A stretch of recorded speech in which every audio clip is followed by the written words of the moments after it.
세계에서 포장 문화 그러면 떠오르는 나라들이 있습니다. 그 중에 한 나라가 일본이라고 생각됩니다.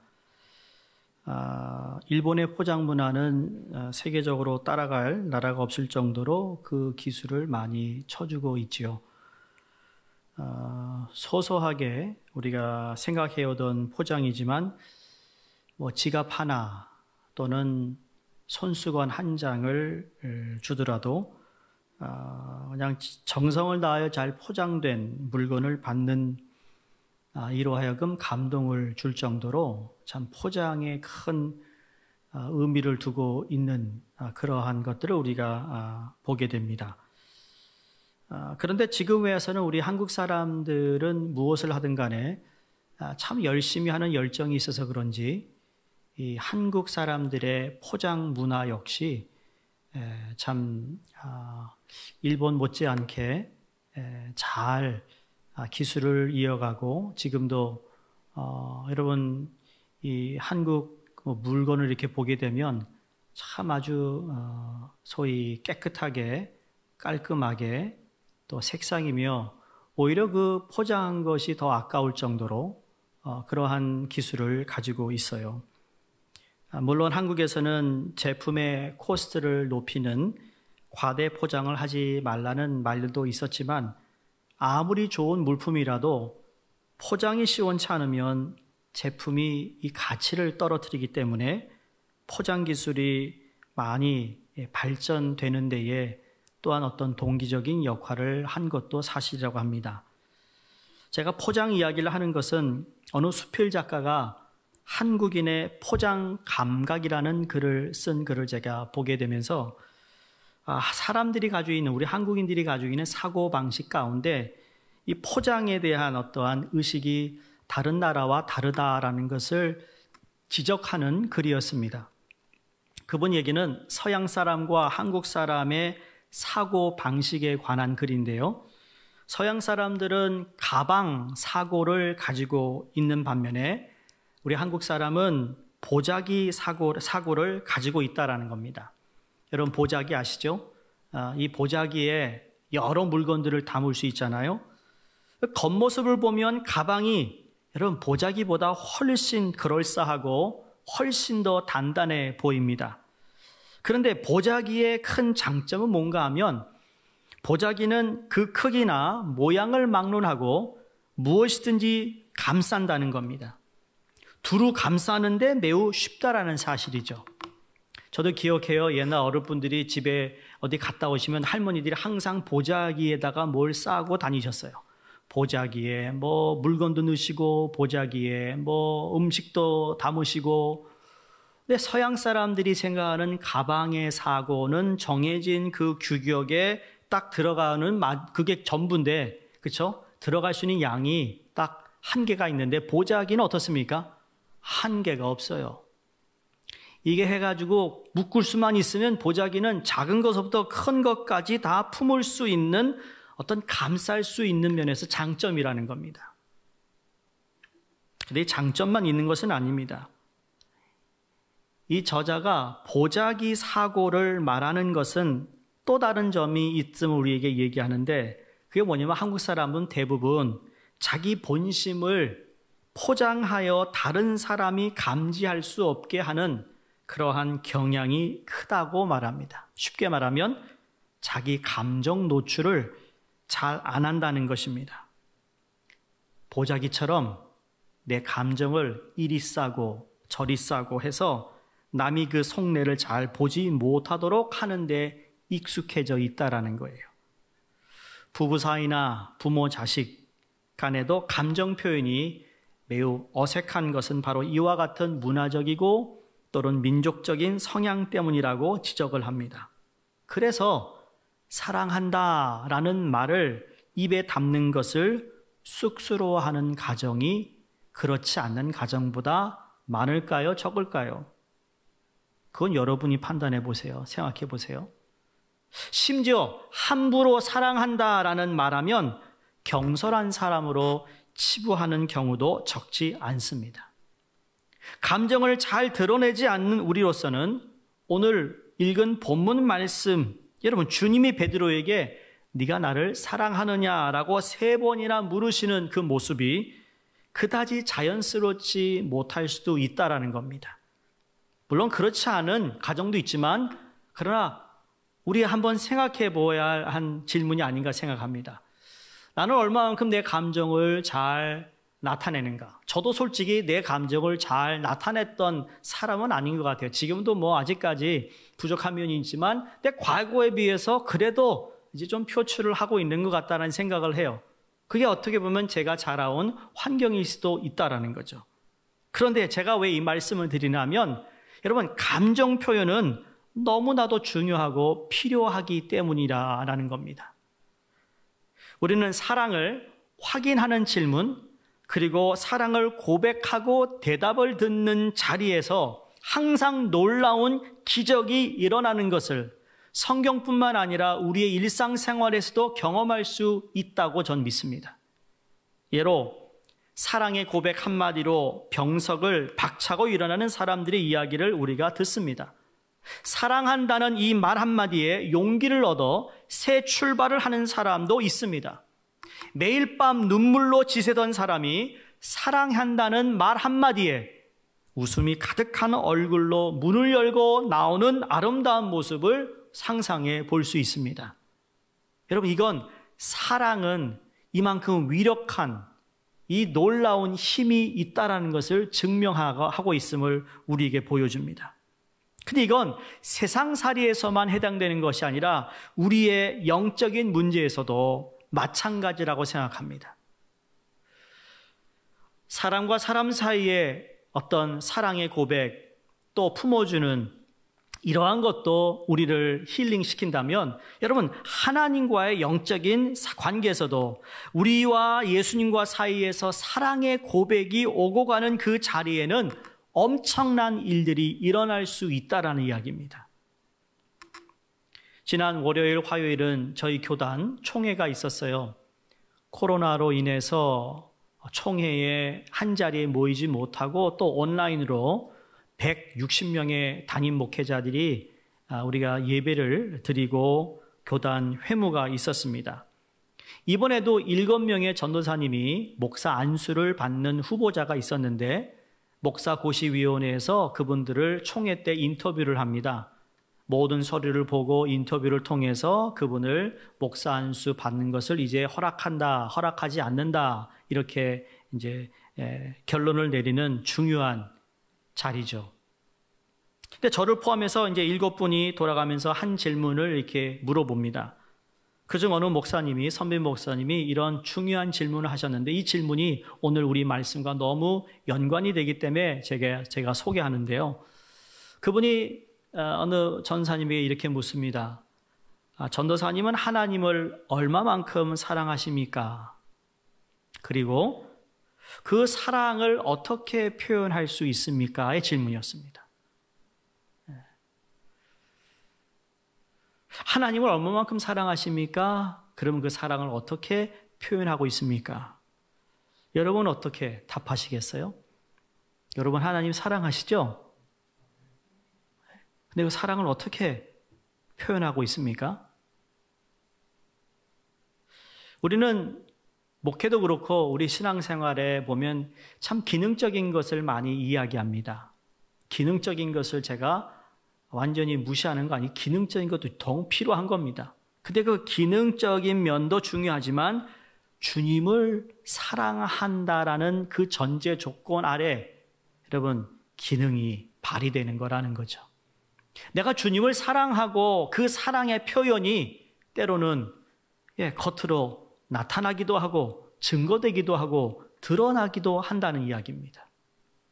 그냥 해야 하기 때문에 하는 것이 아니라 그러나 그 사랑 때문에. 그래서 사랑하기에 오늘 설교 제목이에요. 사랑하기에 내가 마다하지 않고 내가 그 일을 할 수 있는 것은 하나님과 사랑한다라는 고백이 내게 있기 때문이에요.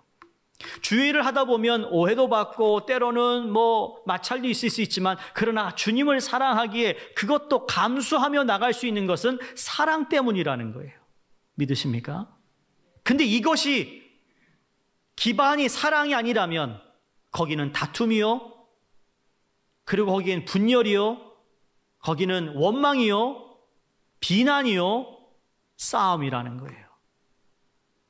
저는 그 질문을 들으면서 오늘 주님이 사랑하는 제자에게 던졌던 내가 진정 나를 사랑하느냐가 떠오르면서, 여러분, 이 본문 말씀은 벌써 2주 전부터 여러분에게 나눴던 요한복음 21장을 계속 이어서 지금 설교를 하고 있는데, 여러분, 아침 햇살이 따사롭게 비치는 해변가에 식사를 마치고 나자, 이 식사도 예수님이 밤새 물고기를 잡아나가는 잡지 못한 그들에게 물고기를 잡게 하시고, 그리고 직접 주님이 그들을 위하여 아침 조반을 준비하셨어요. 그리고 그들이 식사를 했어요. 그리고 주님은 부드러운 눈길로 베드로를 바라보면서 이렇게 물으십니다. 요한의 아들 시몬아, 내가 이 사람들보다 나를 더 사랑하느냐? 여기서 이 사람들이라는 말의 원문을 보니까 바로 투톤이라는 단어입니다. 근데 이 투톤이라는 단어는 이 사람들보다라는 말도 있지만 때로는 이것들보다로 표현하고 번역되기도 한다는 겁니다. 그러니까 두 가지 의미를 있어요. 이 사람들도 그리고 이것들도, 이 두 가지를 다 주님은 의도했을 수도 있습니다. 자, 이 사람들보다라고 했을 때 이 사람들은 누구로 가리킬까요? 아마 베드로와 함께 고기를 잡으러 갔고 함께 배를 타고 나갔던 그 어부들일 수도 있고, 또 지금 아침 식사를 예수님이 준비하여서 베드로 외에 6명의 제자들이 함께 먹었던 그들을 이야기할 수 있습니다. 그런데 이것들로 해석한다면 이것들은 무엇을 가리키는가? 아마 갈릴리 바닷가에 메어놓은 고깃배, 아침에 잡은 신선한 고기들, 또는 마음을 줄 수 있는 주변의 여러 가지 것들을 의미할 수 있을 것입니다. 그러나 사람들과 물건들, 이 중 어느 것이 주님이 의도하신 진짜 내용인지는 확실하지 않지만 중요한 것은 주님께서 베드로에게 사랑을 확인하고 계셨다라는 겁니다. 이 질문에서 베드로의 답은 우리가 너무나 잘 압니다. 아, 주님, 내가 주님을 사랑하는 줄 주님께서 아십니다. 15절에 말했더니 예수님이 그래, 내 어린 양을 먹이라 라고 답하세요. 이것으로 끝난 줄 알았는데 두 번째 또 물으시는데 그 질문도 똑같은 질문입니다. 요한의 아들 시몬아, 내가 나를 사랑하느냐? 베드로가 두 번째도 동일하게 답합니다. 네, 내가 주님을 사랑합니다. 그러자 주님이 내 양을 치라 말씀하세요. 자, 이 정도면 뭐 확인이 됐지 않겠어요? 근데 베드로가 예수님의 질문이 다 끝났겠지 하고 마음을 놓고 있는데 느닷없이 다시 세 번째 예수님이 물으십니다. 요한의 아들 시몬아, 내가 나를 사랑하느냐? 여러분 같으면 뭐라고 답하시겠습니까? 아무개야, 네가 나를 사랑하느냐? 두 번째, 아무개야, 네가 나를 사랑하느냐? 마지막 세 번째, 아무개야, 네가 나를 사랑하느냐? 여러분, 두 번째까지는 그래도 이해되는, 세 번째까지 물었다면 여러분 무슨 마음이 들까요? 베드로가 어떤 생각을 했을까? 베드로가 3번 부인했잖아요. 또 3번 똑같이 반복해서 그는 똑같이 주님을 부인했어요. 저주까지 했어요. 마음의 불안한 마음이 그에게 밀려오기 시작했을 겁니다. 2번도 아니고 3번 반복해서 똑같은 질문을 던지시는 이유가 뭘까? 나를 못 믿으시는 걸까? 내가 3번 주님을 부인해서? 이러한 불안한 마음이 그에게 있었을 거라는 거죠. 근데 베드로의 대답은 내가 주를 사랑하는 줄을 주님은 아십니다라고 답합니다. 우리 마음을 다 꿰뚫고 계시는 주님이 다른 말씀하지 않고 내 양을 먹이라 라고 이렇게 대화가 마치죠. 과거에는 제가 이 본문을 가지고 설교한 적이 있어요. 그때는 사랑이라는 단어, 그 언어를 중심으로 말씀을 제가 전한 적이 있습니다. 첫 번째 사랑, 두 번째 사랑, 세 번째 사랑의 의미를 이렇게 구분하여 여러분에게 말씀드린 적이 있는데 여러분 기억하시죠? 기억 못 하시는 게 은혜예요. 그래서 제가 또 설교하죠. 지난주는 모르시니까. 하나님은 참. 근데 제가 오늘 사랑이라는 단어에 초점을 맞추고 싶은 것이 아니라 오늘은 다른 것에 초점을 맞추고 싶어요. 그건 뭔가 하면 왜 3번 질문하셨는가에 초점을 두고 싶습니다. 왜 3번이나 집요하게 동일한 질문을 하셨을까? 여기에 주님의 의도가 무엇일까? 첫 번째, 주님이 이렇게 집요하게 동일한 질문을 하셨던 것은 베드로를 영적으로 치유하기 위함이었습니다. 베드로를 영적으로 치유하기 위함이었어요. 자, 예수님이 십자가 달려 돌아가시 며칠 전 예수님은 십자가의 죽음을 앞두고 제자들과 유월절 만찬을 같이 나누세요. 유월절 만찬이 마친 후에 주님이 제자들에게 세 계명을 이야기합니다. 요한복음 13장 34절에 너희는 서로 사랑하라. 내가 너희에게 세 계명을 주노니 사랑하라 였습니다.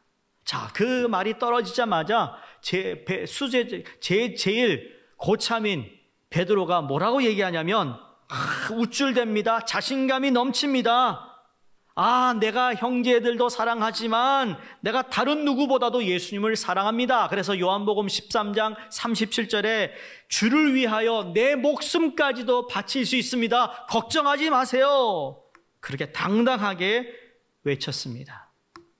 근데 막상 주님을 위해서 목숨을 던져야 하는 위기를 만나게 되잖아요. 그의 모든 자신감은 모래성처럼 무너지고 말았어요. 3번이나 주님을 모른다고 부인했고 마지막에는 저주까지 하면서 예수님을 부인했습니다. 여러분, 그 후 베드로의 삶이 어떠했습니까? 그렇게 예수님을 3번 부인하고 마지막 저주를 했던 그 베드로가 마음이 얼마나 무거웠을까? 얼마나 큰 부담감이 있었을까? 얼마나 죄송할까?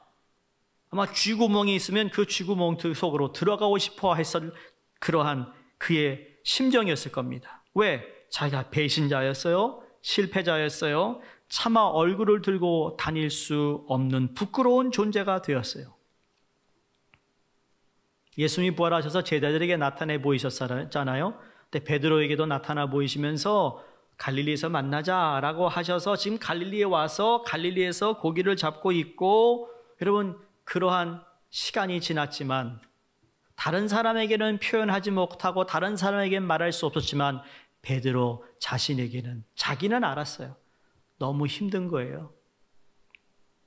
지난 몇 주간 주님이 잡히시고 고난당하시고 채찍에 맞으시고 자기가 그렇게 주님을 사랑한다 고백하고 목숨을 지켜준다 자신만만하게 말했던 자기의 말은 다 어디든가 사라져버리고 자기가 부인한 예수님, 내가 그분을 지키지 못했다라는 그 마음에 아마 그의 심령은 무너지는 것 같이 힘들었을 겁니다. 그러니까 그의 육도 지치고 정신적으로도 지치고 영적으로 지쳐 있었을 것이라는 거죠. 그런데 자기가 그렇게 부인했던 예수님이 부활하셔서 자기 앞에 서 계세요. 못 박힌 자국이 그대로 선명히 남아있는 손을 내밀며 너희들 배고플 텐데 와서 아침 먹으라 라고 말씀합니다. 차라리 자기를 향해 이 못난 놈 같은 이라고 하시며 호통을 치면 망신을 주시면 좀 속이라도 후련할 텐데 예수님은 자기의 과거에 대해서 아무런 말씀하지도 않고 추운데 불 옆으로 오라 하시며 초반을 먹으라 하시니 여러분 얼마나 민망스럽겠어요. 그럼 지금 새벽에 불을 펴놓고 고기를 구우시고 떡을 구우셨다고 했잖아요. 지난주에. 여러분 이 숯불 그러면 이 숯불에 대한 아마 트라우마가 베드로에게 있지 않았을까 생각합니다. 아마 그 다음 이후로 베드로는 절대로 고기를 숯불에 구워 먹지 못했을 겁니다. 왜? 그 마지막 예수님이 잡히시고 그 장작불, 숯불 앞에 자기가 3번이나 부인했던 그것을 생각하면 절대로 숯불을 가까이 할 수 없는 그러한 심정이었을 것이라는 거죠. 게다가 3번이나 내가 나를 사랑하느냐 다그쳐 물으시는 예수님의 질문은 자기가 3번이나 나는 주님을 모른다고 부인했던 악몽 같은 순간들을 다시금 떠오르게 만드는 자리였을 것입니다. 그런 면에서 베드로는 다른 사람들에게 자기의 겉으로는 잘 포장되어 있는 사람이었을지도 모릅니다. 소위 아까 말씀드린 보자기 사고로 자기 자신을 이쪽 저쪽으로 다 감싸고 포장하였을지 모릅니다. 그러나 그 내면에는 아픔이 있고 그 내면에는 실패의 자국이 있고 그 내면에는 좌절과 자존심을 다 숨기고 있었을 것이라는 거죠. 주님은 바로 그 숨기고 있는 그 내면의 것을 치유하기를 원하셨다라는 것을 우리는 분명히 알 수 있습니다. 여러분, 베드로 예수님의 제자였음에도 불구하고 영적으로 자신도 모르게 병든 사람이었어요. 믿음도 자신감도 긍지도 용기도 다 구멍나 버렸습니다. 남아있는 것이라고는 하나도 없는 마치 파선한 사람이었습니다. 근데 예수님은 이와 같이 처절하게 병들고 지쳐있는 베드로를 향하여 요한의 아들 시몬아, 네가 나를 사랑하느냐라고 묻고 계십니다.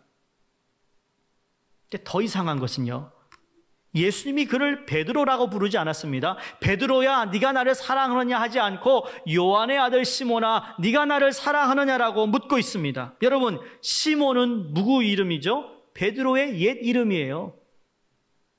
주님이 제자들에게 사람들이 나를 누구라 하더냐라고 물었을 때 베드로가 주는 그리스도시요 살아계신 하나님의 아들입니다라는 그 고백을 하고 난 후에 예수님이 너는 더 이상 시몬이 아니라 앞으로 베드로라, 내가 네 반석 위에 교회를 세우겠다고 말씀하신 적이 있죠. 그래서 그 이후로 시몬이 아니라 베드로의 인생을 살았어요. 그리고 주님을 따라다녔죠.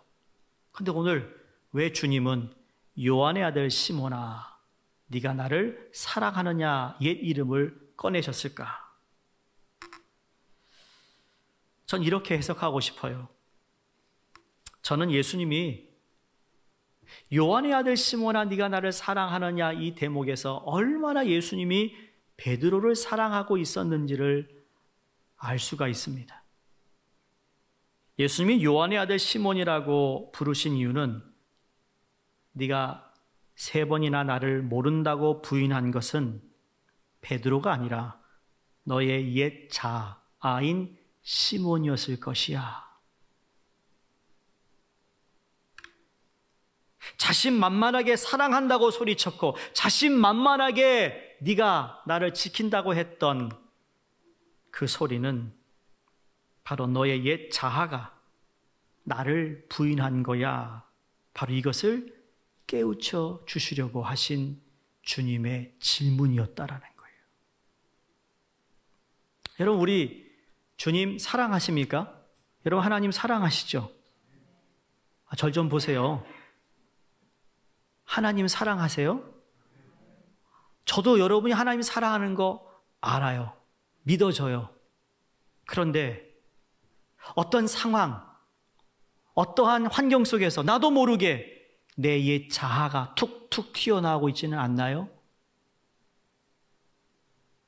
그렇게 실수하고 그렇게 우리가 주님을 부인하는 어떠한 모습이 있다 할지라도 여러분 아셔야 할 것은 그럼에도 불구하고 주님 우리를 사랑하시는 마음으로 네가 나를 사랑하느냐라고 묻고 계시다라는 거예요.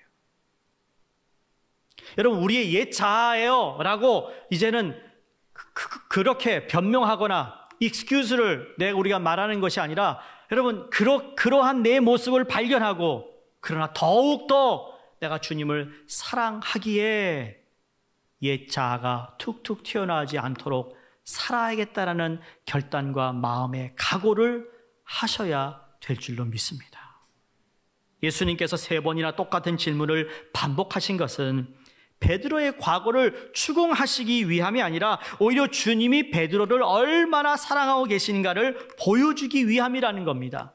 왜 그러냐면 생각해 보세요. 자기 자신이 먼저 상대방을 사랑하지 않고는 아무도 네가 나를 사랑하느냐라고 물을 수 없기 때문입니다.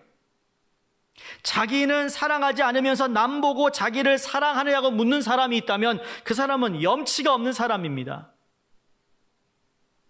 여러분이 혹시 뭐 배우자나 아니면은 자녀에게 너 그렇게 엄마 속을 속일 수 있어? 너 엄마 사랑하는 건 맞아? 라고 물을 때는 무슨 의미죠? 걔가 정말 나를 사랑하지 않아서 묻는 게 아니잖아요. 내가 너를 얼마나 사랑하는데, 그런 의미죠. 마찬가지로 내가 나를 사랑하느냐라는 질문은 예수님께서 내가 너를 사랑한다라는 뜻인 줄로 우리는 알고 그렇게 믿고 그리고 그렇게 감사할 줄로 믿습니다. 그 뜻이 숨겨져 있어요. 예수님의 질문을 받는 순간 자기를 향한 예수님의 변함없는 사랑을 통해 여러분 그 가슴이 얼마나 다시 따뜻해졌을까? 예수님의 사랑은 다시금 그의 영혼 속에 남아있던 예수님을 향한 사랑의 불씨를 다시 타오르게 만들었으리라고 믿습니다. 그래서 마지막에 내가 주님을 사랑하는 줄을 주님께서 아십니다라고 답하면서 베드로는 치유가 되기 시작했 줄로 믿어요.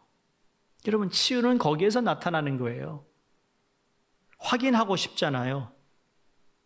그 사람이 여전히 나를 향한 신뢰, 나에게 베푸는 은혜, 나를 다시 품어주려고 하는 그 마음을 아는 순간, 그럼 얼마나 감사합니까?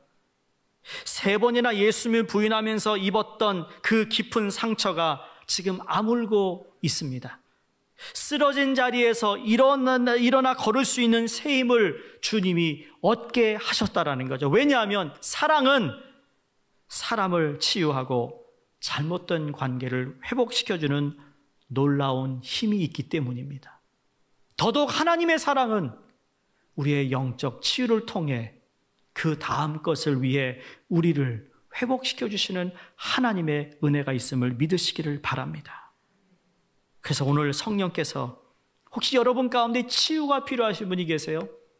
내가 언젠지 모르지만 쓰러져서 아직도 일어나지 못하고 있는 내 영적 침체, 코로나라는 것 때문에 내 환경이 너무 많이 달라져가지고 그것 때문에 내 정신적으로 육적으로 침체된 내가 주님이 네가 나를 사랑하느냐?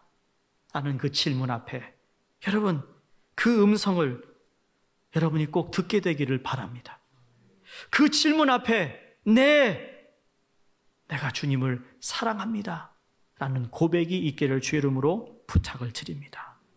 그제서야 상처, 죄책감, 고통, 그 실패, 주저앉아 있는 내 그러한 처참한 모습이 주님의 사랑의 손길에 이끌려 다시금 일어나게 되는 줄로 믿습니다. 두 번째, 주님이 이 질문을 하셨던 것은 베드로의 소명을 회복시키기 위함입니다. 베드로의 소명 회복이에요. 예수님께서 제자들을 처음 부르실 때 공생이 시작하시면서 여러분 그 12제자들을 부를 때 예수님이 무슨 말씀을 하셨죠? 너희는 더 이상 고기를 낚는 어부가 아니라 사람을 낚는 어부가 되게 하리라 라고 시작을 하셨던 것이 제자들을 불렀던 제일 첫 시기였습니다. 출발이 바로 거기서 시작됐습니다. 근데 오늘 본문에 보니까 주님이 네가 나를 사랑하느냐라고 했을 때 답했던 베드로에게 뭐라고 말하죠? 내 양을 먹이라, 내 양을 치라라고 부탁을 하고 있어요. 그러고 보면 베드로에게는 한평생 2가지를 부탁하신 거죠. 하나는 잃어버린 영혼을 찾아 전도하는 사람을 낚는 어부가 되는 것을 주님께서 부탁하신 것이고, 다른 하나는 주님 앞으로 돌아온 사람들을 목자가 양을 돌보듯이 그들을 돌보고 먹이며 인도하는 목양의 사역이라는 거예요. 이 영광스러운 사역을 주님이 베드로에게 맡기셨다라는 겁니다. 자, 이런 얘기를 하면 많은 분들이 또 이렇게 생각합니다. 아, 그건 뭐 우리 평신도가 뭐 할 일이 아니고 목회자나 뭐 특별히 뭐 그런 사명 있는 사람들이 하는 거 아니냐고. 여러분, 반반 맞아요. 또 반반 틀려요. 반은 맞고 반은 틀리죠. 주님은 우리 모두를 다 부르셨어요. 그렇죠? 하나님의 자녀 삼아 주셨어요. 하나님의 자녀로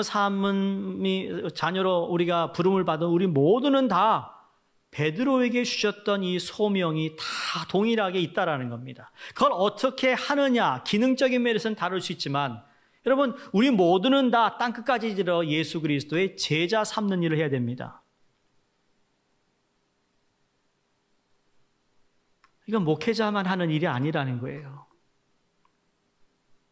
성경 그 어디에도 사도들만, 목회자들만, 선생님만 하라고 하지 않았어요. 너희가 성령이 임하면 온 유대와 사마리아와 땅까지 내 증인이 되는데, 또 이어지는 말씀이 하늘의 땅의 권세를 너에게 주는데 제자 삼으라고 그러셨거든요. 그러니까 베드로에게만 주신 소명이 아니에요. 두 번째, 여러분 무슨 목회자만 목회하는 것이 아니라 저희 교회는 목장의 목자님들이 소위 미니 목회를 하고 있는 것이라는 거 모르세요? 목장의 컨셉이 그런 거예요. 여러분이 목장의 목원이 된다는 이야기는 그 작은 목장에서 목자, 부목자님들이 그 목원들을 얼마나 케어하고 기도하고 함께 교제하고 말씀을 나누는 일이 얼마나 중요한 것을 우리가 지금 그것을 감당하고 있는 거예요. 우리가 누구를 전도해서 예수를 믿게 했으며 여러분 그분이 정말 단계별로 주님을 잘 닮아가고 성숙해 가기 위해서 양육도 해야 되고 잘 본이 되어야 되고 케어해 줘야 되는 것처럼 이게 다 목양이라는 거예요. 목양. 또 하나 말씀드릴까요? 여러분 저희 교회는 장로님들은 여러분 기능적인 일을 위해서 장로님이 세워지는 게 아니에요. 기능적인 면도 있어요. 그러나 장로님들이 목양을 해야 돼요. 목양.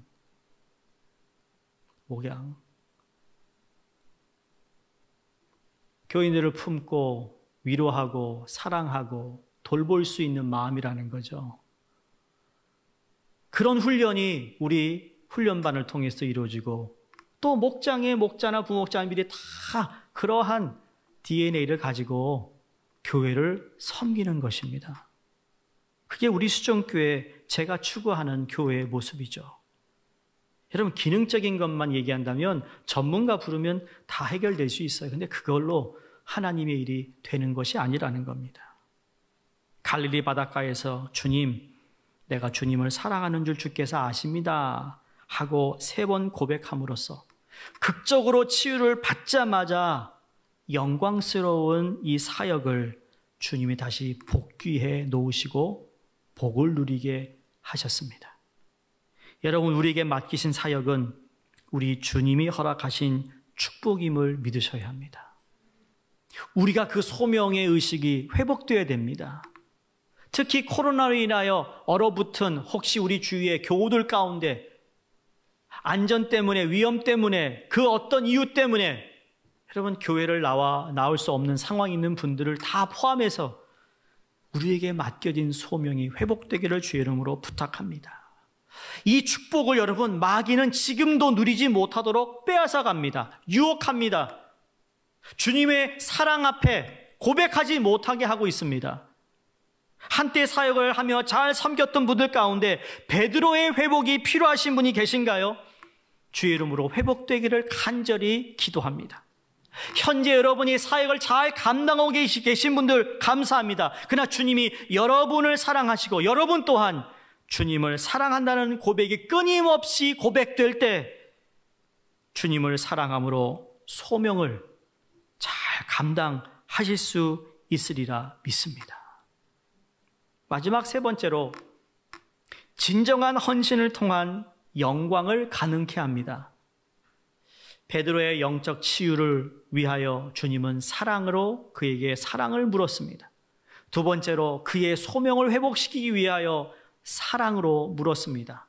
마지막 주님은 너의 그 앞으로 소명의식을 회복하여 이제 앞으로 나아가는 너의 남은 인생을 통하여 그 진정한 헌신을 통하여 하나님이 영광을 받게 하는 일에 그를 쓰시고 계심을 우리가 발견합니다. 오늘 본문의 18절 19절을 보시면 진실로 진실로 내게 이르노니 내가 젊어서는 스스로 띠띠고 원하는 곳으로 다녔거니와 늙어서는 내 팔을 벌리리니 남이 내게 띠띠우고 원하지 아니하는 곳으로 데려가리라. 이 말씀을 하심은 베드로가 어떠한 죽음으로 하나님께 영광을 돌릴 것을 가리키심이러라. 이 말씀을 하시고 베드로에게 이르시되 나를 따르라 하시니. 이 말씀은 베드로의 장래를 놓고 대단히 엄숙하고 진지하게 하신 예언이었습니다. 베드로의 마지막 인생의 모습이 어떠할 것인 것을 얘기하신 거예요. 자, 베드로는 젊었을 때 주님을 위해서 자기 자신을 던졌던 사람입니다. 예수님의 사랑으로 치유받은 이후부터 그는 주의 복음과 그리고 그의 주어진 양들을 위해 또 주의 교회를 위해 있는 힘을 다해 남은 자신의 몇십 년의 여생을 온전히 헌신했던 사람입니다. 아까 말씀드린 대로 시몬의 삶에서 베드로의 삶으로 바뀐 이후 그리고 이 사랑의 고백 가운데 주님이 그를 회복시켜서 남은 그의 인생이 얼마나 헌신적으로 주님 위해 살았는지 우리는 성경을 통해 알 수 있습니다. 베드로는 이 일 이후로 정말로 열심히 뛰어다녔어요. 그러나 누구에게나 늙을 때가 온다는 겁니다. 나이가 들면 인생의 겨울이 찾아옵니다. 인생의 겨울이 오면 질병 때문에 어려움도 있고 힘의 한계도 우리가 경험하며 내게 주어졌던 기회들이 점점 멀어질 수도 있으며 원치도 않는 무거운 짐들을 져야 되는 고통을 당하게도 됩니다. 여러분, 우리 주위에 연세 드신 분들, 부모님들을 보세요. 한때는 젊음에 정말 패기를 가지고 이민사회에서 자녀들을 키우고 열심히 일했던 그분들이 지금은 다 리타이어 하시고 잘 보이지 않고 들리지 않고 힘이 그전에 비해 없어서 그런 게 우리 인생에 주어지는 모두에게 다 오게 되어 있어요.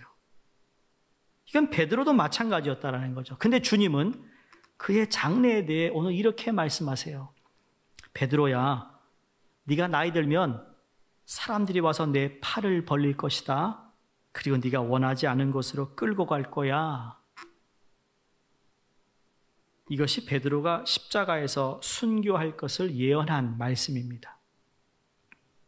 근데 아시죠? 베드로는 십자가에 매달려 죽었는데 전에 내려오는 이야기를 보면 십자가에 순교하게 되자 그가 이렇게 말했대요. 나는 예수 그리스도를 3번이나 부인한 죄인입니다. 그런데 내가 어떻게 예수님처럼 못 박혀 죽겠습니까? 그래서 나를 거꾸로 매달아 주세요라고 그리고 그가 죽었고 순교했습니다. 물어볼까요? 여러분, 베드로가 십자가에 달려 거꾸로 죽는 것을 원했을까요? 여러분, 베드로가 원했다고 생각하시면 큰 오해입니다. 가능하면 그렇게 죽고 싶지 않았습니다. 근데 예수님 말씀처럼 네가 원치 않는 방법으로 죽음을 맞이할 수 있다라는 것을 예언하신 거예요. 여러분, 예수님은 십자가 달려 죽기를 원하셨습니까? 그걸 피할 수 있으면 피해달라고 겟세마나에서 주님은 기도를 했습니다. 그러나 끝까지 하나님께 순종을 했던 예수님의 모습을 우리가 잘 알지요. 그러나 그렇게 자기가 원치 않는 주를 위해 그렇게 헌신하고 그렇게 내 삶을 다 드렸는데 왜 처참하게 내가 십자가 달려 죽어야 됩니까? 라는 여러분 그런 소리 하지 않았습니다. 그런데 그 헌신의 마지막 결정이 뭐였죠? 결정타가 뭘까요? 그 마지막 순간에도 하나님께 영광을 드릴 수 있는 삶으로 인생을 맞이했다라는 것이 오늘날까지 성경에 기록된 베드로의 삶을 통해 우리가 배우는 교훈이고 그 베드로를 통하여 역사하셨던 하나님을 우리가 보게 되는 줄로 믿습니다. 우리 수정교회 성도님들, 때로는 내가 교회 생활을, 신앙생활을 잘 하다 보니 교회에서 직분도 맡겨주고 이것도 부탁을 받아서 하는데 때로 내가 원치 않는 어떠한 상황에 놓일 수도 있어요. 그때 한 가지만 생각하시기 바랍니다. 그건 뭘까요? 하나님의 영광입니다. 하나님께 영광을 돌릴 수 있는 가능성을 바라보고 우리가 지금까지 살아온 섬겼던 헌신과 봉사가 여러분 무효가 되는 것이 아니라 끝까지 주님께 영광 돌릴 수 있는 그 삶의 가장 기본이 뭐냐? 바로 사랑하기에 내가 원치 않는 곳까지도 마다하지 않고 갈 수 있는 믿음과 하나님을 신뢰하는 우리의 삶이 되기를 주의 이름으로 축원드립니다. 그래서 예수님도 그렇고 베드로도 그렇고 어떻게 그런 십자가를 질 수 있었을까라고 묻는다면 그건 오직 주님을 사랑하는 마음 때문이었다 외에는 다르게 해석하고 답할 길이 없습니다. 가고 싶지 않은 길이었지만 주님이 영광을 받으시는 길이라면 십자가도 마다하지 않고 그것을 지고 걸어갔던 이 모습을 통해 여러분, 주님이 여러분의 영적으로 치유하시고 여러분에게 소명 회복을 주시고 그리고 그 회복을 통하여 이제 앞으로 달려가야 할 분들이 여기 계실 겁니다. 지금 그 소명의식 가지고 달려가는 분들이 계실 겁니다. 기억할 건 끝까지 진정한 헌신을 통해 하나님께 영광을 드릴 수 있는 우리의 삶이 되기를 진심으로 바라며 베드로처럼 주님의 사랑의 힘으로 주님을 사랑하는 힘으로 젊음을 보내고 늙었을 때도 잘 마무리하는 아름다운 은혜가 저희 모두에게 있기를 주의 이름으로 축원드립니다. 기도하겠습니다.